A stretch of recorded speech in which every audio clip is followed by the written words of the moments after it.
El día de la boda de mi hijo, 500 invitados observaban mientras mis consuegros me señalaban y se reían. Me llamaron una carga. Me llamaron la escoria de la sociedad.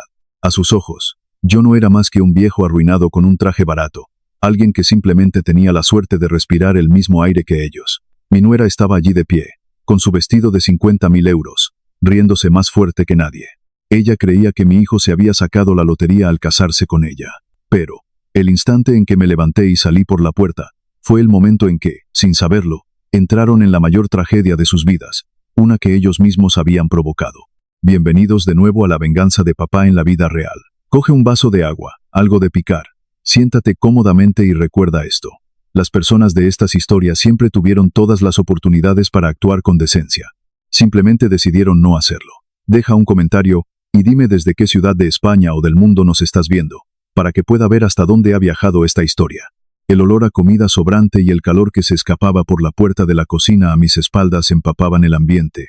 En el gran salón del Hotel Palace de Madrid, la familia Valcárcel me había sentado en la mesa 44, el rincón reservado para los olvidados. Las lámparas de cristal de araña sobre nosotros brillaban con fuerza, pero para mí, solo iluminaban la capa de hipocresía que cubría toda la sala.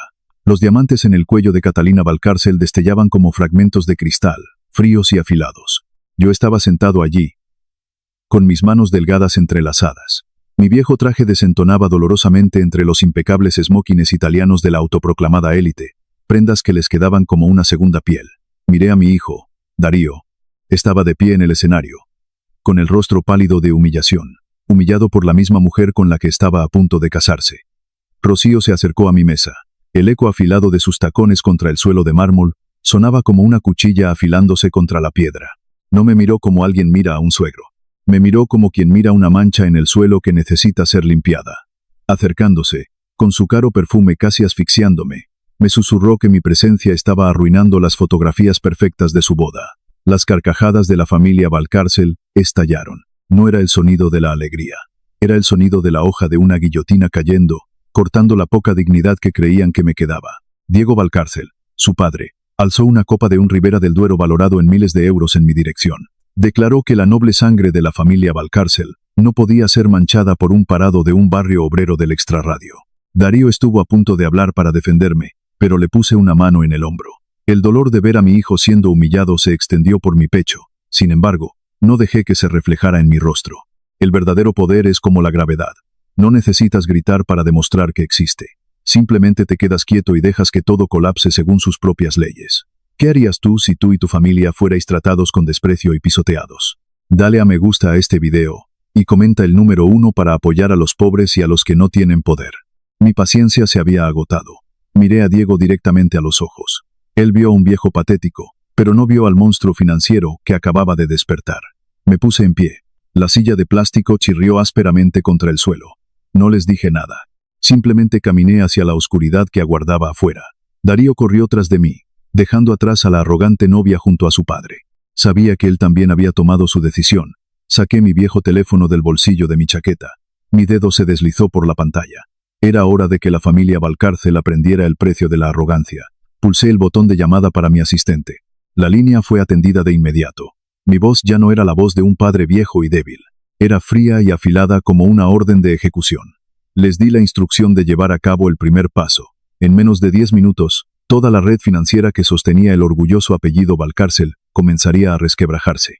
Me quedé bajo la farola y miré hacia el salón de baile por última vez. Esta noche aprenderían que, a veces, un hombre con una cazadora de trabajo manchada puede llevar dentro el corazón de un rey. El motor del viejo coche destartalado rugió por el camino de tierra que nos llevaba de vuelta a las afueras. Darío iba al volante, con las manos apretándolo tan fuerte que sus nudillos se volvieron blancos. El silencio entre padre e hijo era denso como el plomo. Miré su rostro. Una sola lágrima rodó por su mejilla y se desvaneció en la oscuridad. Acababa de abandonar en el altar a la mujer que amaba. Había tirado por la borda su orgullo para estar al lado del viejo padre del que el mundo entero acababa de burlarse. Podía sentir su dolor. Era una herida abierta, en carne viva, ardiente y profunda. La familia Valcárcel no solo me había humillado a mí, habían usado el amor de Darío como un arma para aplastar su dignidad. Rocío, la mujer con la que planeaba pasar el resto de su vida, se había quedado allí mirándolo con una mueca de desdén, como si supiera que mi hijo nunca podría dejarla de verdad, y si lo hacía, simplemente lo desecharía como un juguete que ha perdido su valor. Cada una de esas miradas y gestos había sido notada por este viejo. Lo que ella no sabía era que acababa de despertar al diablo que llevaba dentro. Nos detuvimos frente a la vieja casa rústica. Las tablas podridas y el tejado cubierto de musgo se veían miserables bajo la luz de la luna. Este era el lugar en el que la familia Valcárcel creía que yo estaba esperando para morir en la pobreza. Darío bajó del coche, con los hombros hundidos por el peso del fracaso. Miró la casa, luego a mí. Se disculpó por haberme hecho soportar esas humillaciones. Dijo que empezaríamos de nuevo aunque no tuviéramos nada más que nuestras propias manos. No dije nada. Simplemente caminé a su lado, y le puse una mano en el hombro. Lo guié a través del polvoriento salón hacia el rincón oscuro de la cocina. Allí, detrás de un viejo y gastado aparador de platos, había una puerta de acero perfectamente oculta. Puse mi mano sobre el sensor biométrico escondido. Un siseo hidráulico rompió el silencio. La puerta se abrió, revelando unas escaleras que descendían hacia la tierra. Darío se quedó helado. Me miró como si yo fuera un extraño. Bajamos. La cegadora luz blanca del sistema LED automático cobró vida, empujando la oscuridad. La cámara subterránea no tenía nada del olor a humedad de la tierra. Era un moderno centro de mando con 12 pantallas de datos gigantescas, que brillaban con flujos de código verde brillante. Este era el corazón de Mendoza Global Holdings. Aquí era donde yo dirigía ríos de dinero que fluían por todo el mundo mientras seguía llevando una cazadora de trabajo descolorida. Me paré frente a las pantallas. Su luz se reflejaba en mis ojos, fríos y dominantes. Ya no era el anciano de la mesa 44. Era el que controlaba el tablero. Darío se quedó inmóvil, incapaz de parpadear, como en el momento en que llegó por primera vez a este mundo, cuando todo a su alrededor superaba su imaginación. Se quedó mirando los números que bailaban por las pantallas y tartamudeó preguntando qué era todo esto. Miré a mi hijo. Mi voz era calmada, firme y poderosa. Le dije que la verdadera riqueza es silenciosa. La verdadera riqueza es poder oculto. Y, lo más importante, la verdadera riqueza es paciencia. Había esperado mucho tiempo este momento no para presumir, sino para enseñarle a mi hijo el verdadero valor de un ser humano. Le pedí a mi asistente Tomás que apareciera en la pantalla principal. Su rostro de facciones marcadas apareció al instante, inclinando la cabeza con absoluto respeto. Di la orden. Todas las deudas que Darío había tenido alguna vez desaparecieron en un solo instante. Pero eso era solo el principio. A continuación, ordené el bloqueo inmediato de todas las tarjetas de crédito pertenecientes a la familia Valcárcel. Las poderosas tarjetas Black que Rocío y su padre usaban para comprar sus lujos, se convertirían esta noche en inútiles trozos de plástico. Quería que sintieran lo que significaba estar en la cima, sin que les quedara un solo euro en los bolsillos. Mi venganza no era un estallido de ira. Era un algoritmo preciso, frío, calculado e irreversible. Esta noche, la familia Valcárcel empezaría a aprender lo que significa que un imperio construido sobre la arrogancia comience a derrumbarse. Darío se quedó paralizado en medio de la habitación. Tenía los ojos muy abiertos, reflejando la luz azul de los gráficos financieros que bailaban sin fin en las pantallas. Me miró a mí, y luego a los 12 enormes monitores que nos rodeaban. El silencio en esta cámara subterránea no se parecía en nada a la quietud de la casa rústica de arriba. Era el silencio de una tormenta acumulando energía, un silencio lleno de autoridad y de inmenso valor. Caminé hacia la consola de control central.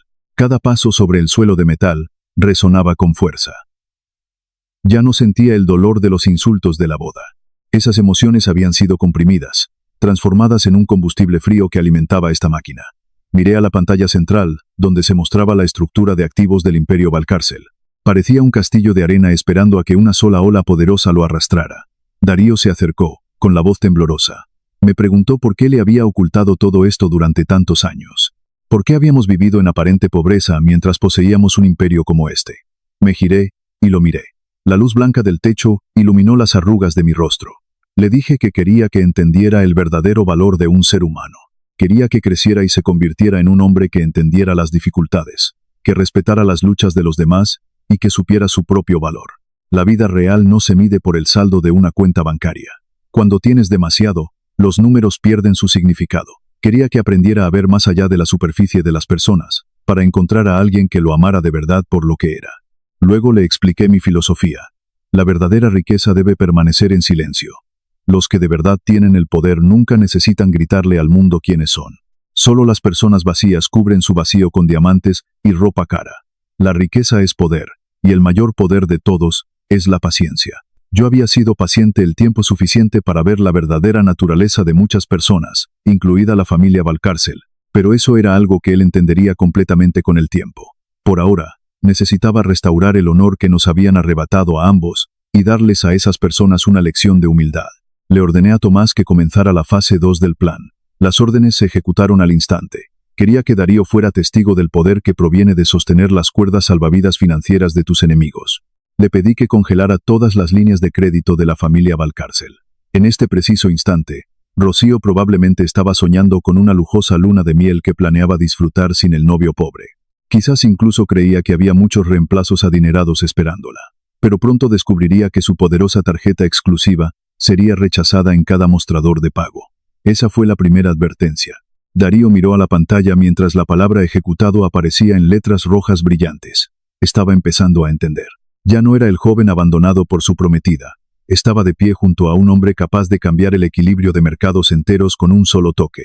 Le dije que, a partir de ese momento, nunca más tendría que agachar la cabeza ante nadie. Pero el poder siempre conlleva responsabilidad. Quería que usara esta fuerza para castigar la arrogancia, no para convertirse en alguien como Diego y su hija. La estrategia financiera que estaba usando era como una cirugía sin bisturí. Estábamos cortando el suministro de oxígeno de las empresas Valcárcel. Cada filial, cada proyecto inmobiliario que poseían, estaba construido sobre capas de deudas. Y yo resultaba ser el titular final de esas obligaciones. Su colapso no ocurriría de forma ruidosa y de golpe. Empezaría con fracturas diminutas que se irían extendiendo lentamente hasta que toda la estructura se aplastara bajo su propio peso. Le puse una mano en el hombro a Darío y le dije que descansara. Mañana sería un día largo. La verdadera guerra no había hecho más que empezar. La familia Valcárcel creía haber ganado cuando me echaron de aquel banquete de bodas. De lo que no se dieron cuenta fue de que, al hacerlo, habían firmado la sentencia de muerte de su propio imperio. Me quedé solo en la sala de mando subterránea mirando la pantalla que mostraba la imagen del chalet de los Valcárcel en La Moraleja. Una leve sonrisa apareció en mis labios. Esta noche seguirían durmiendo sobre sábanas de seda, pero sería la última noche de su falsa paz. El verdadero poder había despertado, y no conocía la piedad. A la mañana siguiente, el aire en la cámara subterránea estaba lleno del olor a café y determinación. Darío estaba de pie frente a la gran pantalla, y sus ojos ya no reflejaban el cansancio de un hombre traicionado. Estaba mirando los números en rojo brillante que señalaban la caída del valor de las acciones de la corporación Valcárcel en la bolsa. Yo estaba de pie detrás de él, con las manos en los bolsillos de mi vieja cazadora, observando en silencio la transformación de mi hijo. Di un paso adelante y puse mi mano sobre el panel de control. Le dije a Darío que la venganza no es un estallido de ira. La venganza es el arte de la precisión. La familia Valcárcel usó la humillación para atacarnos. Ahora, nosotros usaríamos la verdad para responderles. Le mostré la lista de los acreedores de Diego. Más del 70% de ellos eran empresas pantalla propiedad mía. Darío preguntó por el siguiente paso. Sonreí con una sonrisa sin calidez. Le dije que cuando tu enemigo está cometiendo errores, nunca debes interrumpirlo. Dale una pala más grande, para que pueda cavar su propia tumba.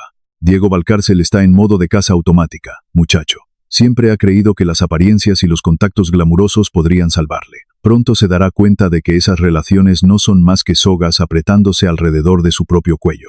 Le expliqué a Darío la naturaleza del poder oculto. No es como los brillantes focos del escenario del Hotel Palace. Es como una corriente oceánica profunda, silenciosa, pero capaz de hundir cualquier barco que se cruce en su camino. Pasé toda mi vida construyendo esta red. Viví como un fantasma dentro de mi propio imperio, solo para asegurarme de que, cuando finalmente diera un paso al frente, todo estuviera ya decidido. Darío me miró con un nuevo tipo de respeto. Estaba empezando a entender que el traje barato que llevé ayer no era un símbolo de fracaso. Era una prueba para los arrogantes. La familia Valcárcel suspendió esa prueba miserablemente. Rocío eligió un vestido de 50.000 euros por encima de la lealtad. Su padre eligió el desprecio por encima de la amabilidad. Ahora pagarían con las mismas cosas que más valoraban: dinero y reputación. Pulsé una tecla de mando. Tomás apareció en la pantalla y nos informó de que los bancos socios de Valcárcel ya habían empezado a exigir el pago anticipado de sus préstamos. El pánico se estaba extendiendo por las oficinas de Diego. Miré a mi hijo y le dije que esto era solo el acto de apertura. No nos limitaríamos a quitarle su dinero.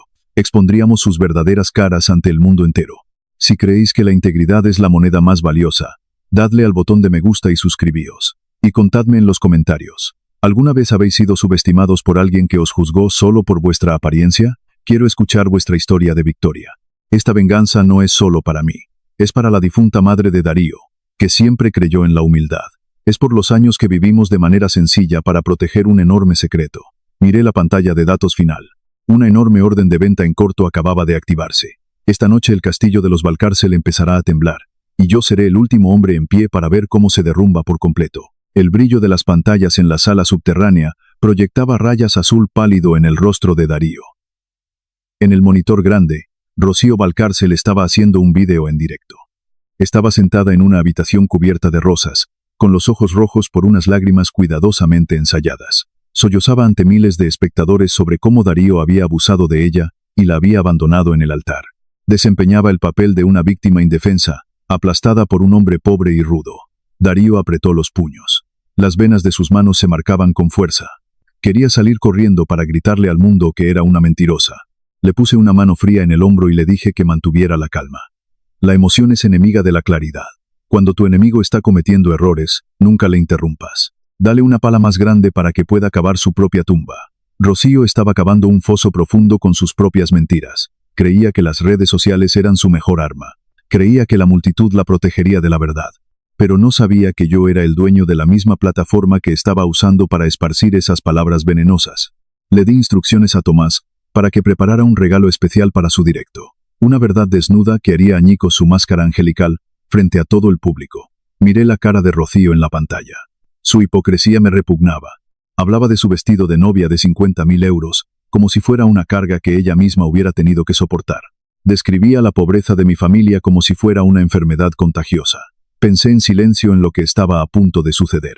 La venganza no necesita ruido, solo necesita precisión absoluta. Darío me preguntó por qué no publicábamos las pruebas de inmediato.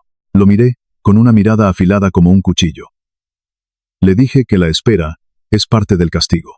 Dejaríamos que subiera a la cima de su arrogancia. Que recolectara la simpatía y las donaciones de sus crédulos seguidores. Y en el momento en que creyera que había ganado, le quitaríamos el suelo bajo sus pies. La ingeniería financiera y el control de la información eran dos espadas que yo había forjado a lo largo de décadas. La familia Valcárcel se había acostumbrado a usar el dinero para enterrar la verdad. Creían que todo tenía un precio, pero habían olvidado una cosa. Hay cosas que no se pueden comprar con dinero: la integridad y la verdad. Esta noche les mostraría el poder de una verdad revelada en el momento perfecto. Si creéis que la integridad es la moneda más valiosa, dadle al botón de me gusta y suscribíos. Y contadme en los comentarios, ¿alguna vez habéis sido subestimados por alguien que os juzgó solo por las apariencias? Quiero escuchar vuestra historia de victoria. Le ordené a Tomás que accediera a las cámaras de seguridad del Hotel Palace de la noche anterior. Quería todos los ángulos del momento en que Rocío me humilló. Quería que el mundo la viera riéndose del dolor de otra persona. Su directo pronto se convertiría en un veredicto público. El juego acababa de llegar a su punto más dramático. Miré a Darío. La ira en sus ojos estaba siendo lentamente reemplazada por la fría disciplina que necesitaba. Estaba aprendiendo lo que significaba ser un hombre de la familia Mendoza. Alguien que nunca se doblega ante la injusticia. Alguien que entiende que a veces la justicia necesita un pequeño empujón desde las sombras. Estábamos allí de pie en el moderno centro de mando subterráneo preparando el primer golpe devastador contra el honor de la familia Valcárcel. Un golpe del que nunca se recuperarían.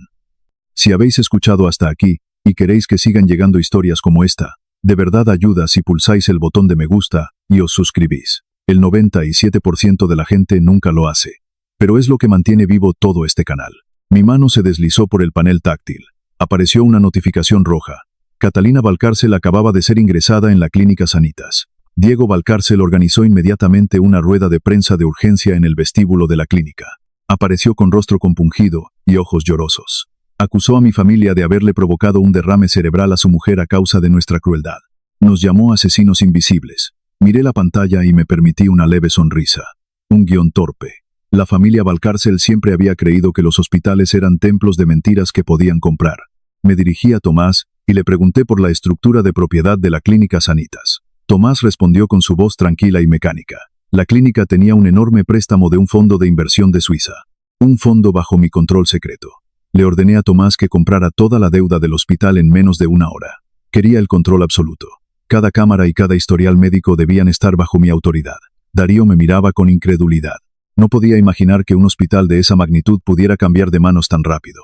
Le dije que el dinero puede construir muros, pero el poder supremo puede derribarlos con una sola firma. Mientras Diego seguía hablando dramáticamente ante las cámaras sobre la devoción de su hija y el estado crítico de su esposa, accedí al sistema de seguridad de la habitación VIP. La imagen que apareció hizo que Darío jadeara de asco. Catalina Valcárcel no estaba tumbada en una cama de hospital con tubos de respiración. Estaba bailando a todo volumen. En su mano tenía una cara copa de vino de Rioja. Rocío estaba de pie a su lado. Madre e hija levantaban sus copas, celebrando el éxito de su actuación como víctimas. Respiré lentamente. Era hora de terminar la función.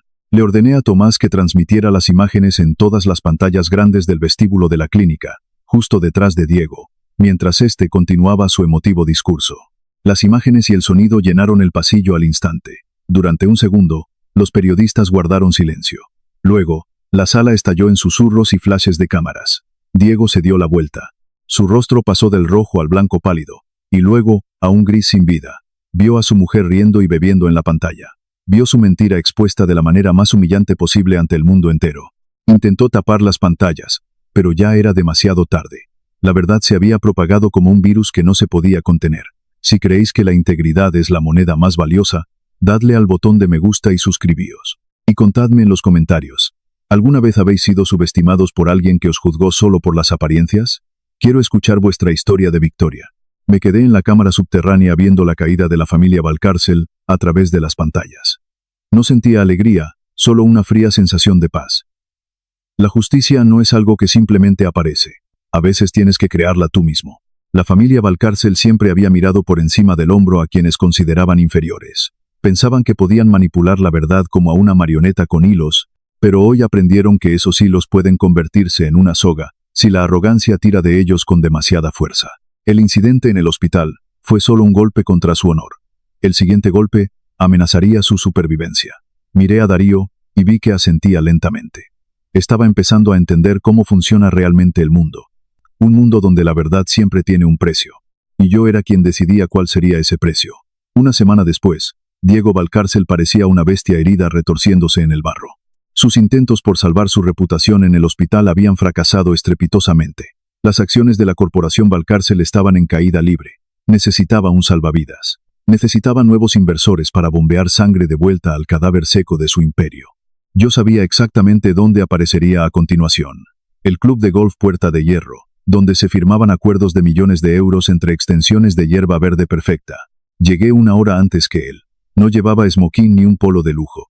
Llevaba mi vieja cazadora de trabajo y unos vaqueros gastados. Me quedé en el borde del campo apoyado contra un viejo roble, observando pasar a los hombres adinerados.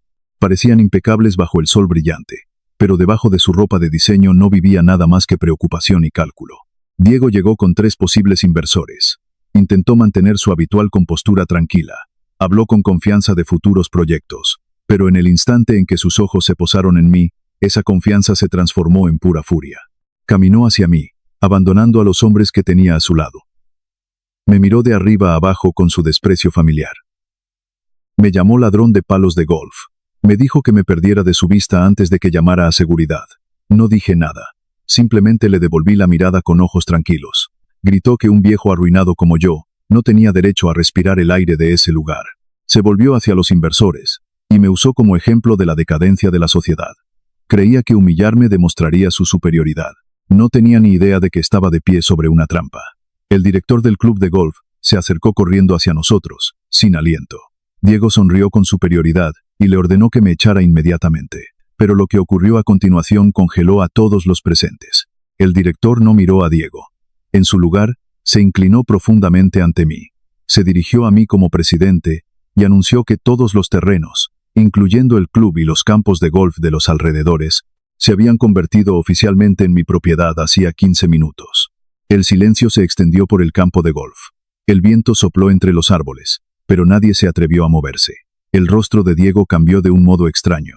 Las palabras salían a trompicones de su boca, sin llegar a formar frases. Los inversores que estaban a su lado empezaron a alejarse.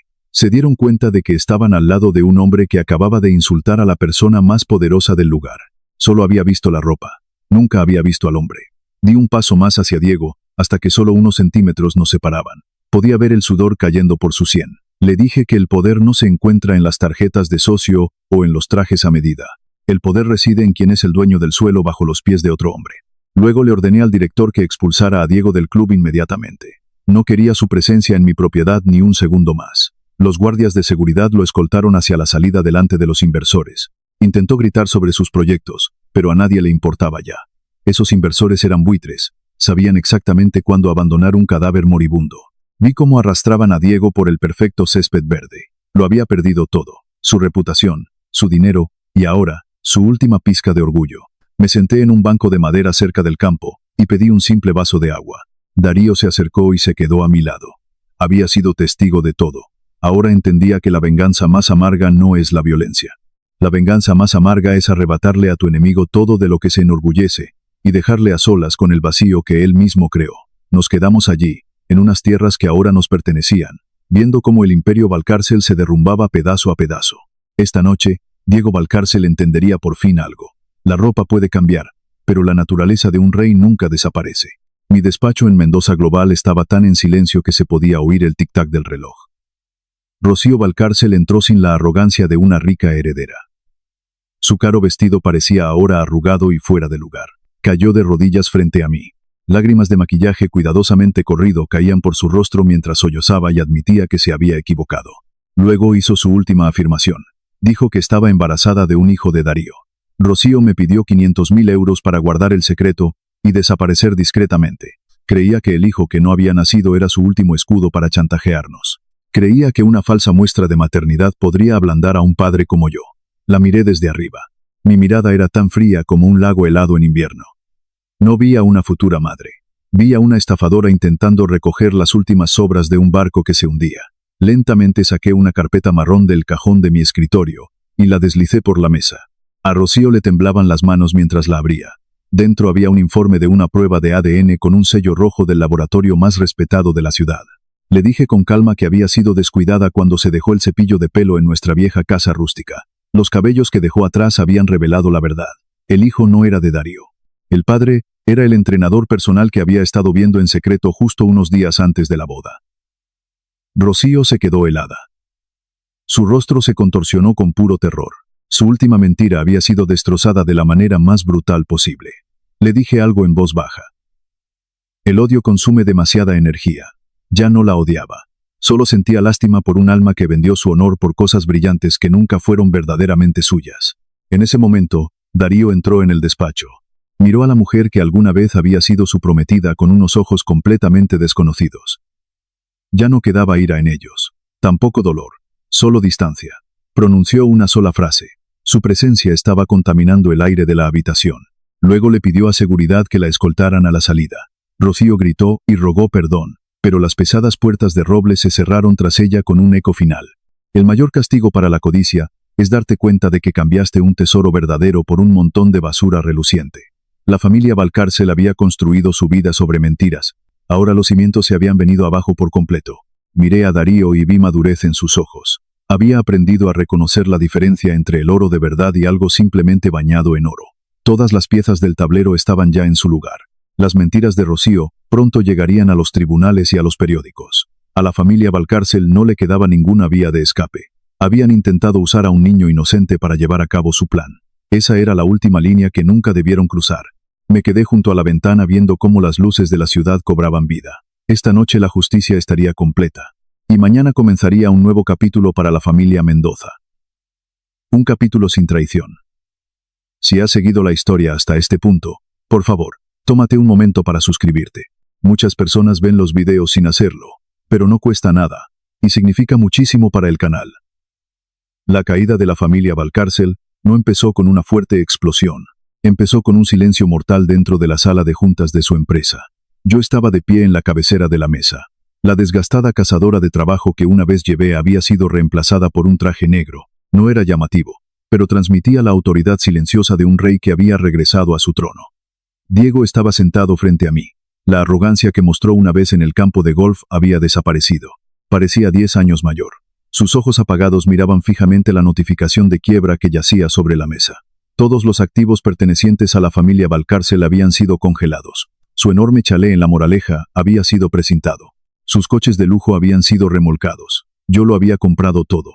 Cada pedazo de tierra, cada acción restante. No los compré para poseerlos. Los compré para borrar el apellido Valcárcel del mapa empresarial de esta ciudad. Le dije a Diego que su mayor error no había sido el fracaso financiero. Su mayor error fue creer que podía pisotear a otras personas sin tener que pagar jamás el precio. Rocío estaba de pie en un rincón de la habitación. Ya no llevaba su vestido de 50.000 euros. En su lugar, llevaba una camisa barata comprada a toda prisa en un bazar. La prueba de ADN se había difundido por todos los periódicos. Ya no estaba simplemente arruinada. Se había convertido en un símbolo de traición y engaño. La miré y vi un alma rota. La riqueza artificial, que una vez adoró, se había desvanecido como el humo. Darío dio un paso al frente. Colocó una última carpeta delante de Diego. Era una orden de arresto por fraude fiscal y blanqueo de capitales. Las pruebas que Tomás había recopilado durante la última semana eran más que suficientes para enviar a Diego a prisión durante décadas. A Diego le temblaba la mano mientras cogía el bolígrafo. No tuvo más remedio que firmar el traspaso de todo lo que le quedaba. Luego me miró y me preguntó por qué había llevado las cosas tan lejos. Me incliné un poco hacia adelante. Mi voz era tranquila pero afilada, como si se estuviera dictando una sentencia. Le dije que lo había hecho por cada anciano al que alguna vez había mirado por encima del hombro. Lo hice por mi hijo. Y, lo más importante, lo hice por la integridad de este mundo. No puedes construir un imperio sobre el sufrimiento de los demás y esperar que dure para siempre. Cuando la arrogancia es tu cimiento, el derrumbe es solo cuestión de tiempo. Si creéis que la integridad es la moneda más valiosa, dadle al botón de me gusta y suscribíos. Y contadme en los comentarios. ¿Alguna vez habéis sido subestimados por alguien que os juzgó solo por las apariencias? Quiero escuchar vuestra historia de victoria. La policía entró en la habitación. El sonido metálico de las esposas al cerrarse resonó con fuerza. Era el sonido de una era de mentiras llegando a su fin. Diego fue escoltado hacia la salida. Rocío se desplomó en el suelo llorando desconsoladamente. No miré atrás. Darío y yo salimos del edificio con el nombre Valcárcel por última vez. Mañana ese nombre desaparecería. En su lugar se erigiría una fundación infantil con el nombre de mi difunta esposa. La venganza estaba completa, pero la redención acababa de comenzar. Respiré hondo al aire libre. Habíamos reclamado justicia con nuestras propias manos. Todo terminó en la tranquilidad que siempre había deseado. Me senté en el porche de la vieja casa rústica. Aquí no había lámparas de cristal de araña ni sinfonías artificiales. Solo el viento moviéndose entre los árboles y el olor a tierra mojada después de la lluvia. En mi mano tenía un café de 3 euros de un bar de carretera. Su amargura era honesta. Sabía mejor que cualquier vino caro que me hubieran servido jamás en las fiestas de la familia Valcárcel. El chalet de los Valcárcel pertenecía ahora al pasado. Los obreros estaban quitando la brillante placa de latón de la puerta principal. Por orden mía, la propiedad pronto se convertiría en una fundación infantil con el nombre de mi mujer. Diego miraba ahora los grises muros de una prisión. Rocío trabajaba de camarera en un pueblo perdido, obligada a sonreír a desconocidos por unas cuantas monedas. El castigo más adecuado es hacer que alguien viva la vida de la que una vez se burló. Darío subió al porche y se sentó a mi lado. Parecía en paz. No llevaba ropa de marca, solo una camisa sencilla. Miró hacia el horizonte y dijo que al fin entendía por qué había decidido vivir en silencio durante tantos años. El poder no está hecho para ser exhibido. El poder existe para proteger lo que amas y para impartir justicia cuando el momento lo exige. La tormenta lo había cambiado. Ya no era el joven cegado por el amor. Miré a mi hijo y sonreí. Le dije que nunca dejara que nadie midiera su valor por el tamaño de su cartera. Un traje a medida puede ocultar a un monstruo y una cazadora de trabajo gastada puede albergar a un rey. Este mundo está lleno de personas que juzgan solo por las apariencias. Son como los Valcárcel. Ven el caparazón pero nunca el alma. Pero la gente como nosotros entiende que la integridad es el mejor traje que una persona puede llevar puesto. Lo habíamos recuperado todo. No solo el dinero, sino nuestro honor. Esta venganza no dejó odio en mi corazón. Dejó una lección sobre la paciencia. Viví como un hombre pobre para enseñarle a mi hijo la compasión. Y cuando llegó el momento, actué como un rey para enseñarle el poder de la verdad. El café de mi mano se había enfriado, pero el calor de la libertad aún llenaba mi pecho. Si habéis escuchado hasta aquí, sé que valoráis la integridad y el tipo de fuerza que proviene del interior. Si eso resuena con vosotros, pulsad el botón de me gusta y suscribíos para que no os perdáis más historias como esta. El sol comenzó a ponerse, tiñendo los campos de una luz roja intensa. Sabía que mañana empezaríamos un nuevo viaje. Un viaje en el que el apellido Mendoza representaría la amabilidad en lugar de la arrogancia. Dejé la taza de café y me levanté. El viento del atardecer se volvió más frío, y sin embargo me sentía extrañamente abrigado. Por fin, podía sonreír al recuerdo de mi difunta esposa. Había cumplido mi promesa. Había protegido a nuestro hijo. y le había enseñado a convertirse en un hombre de verdad. Volvimos a entrar en la casa, dejando atrás la oscuridad del pasado y adentrándonos en la luz de un futuro honesto.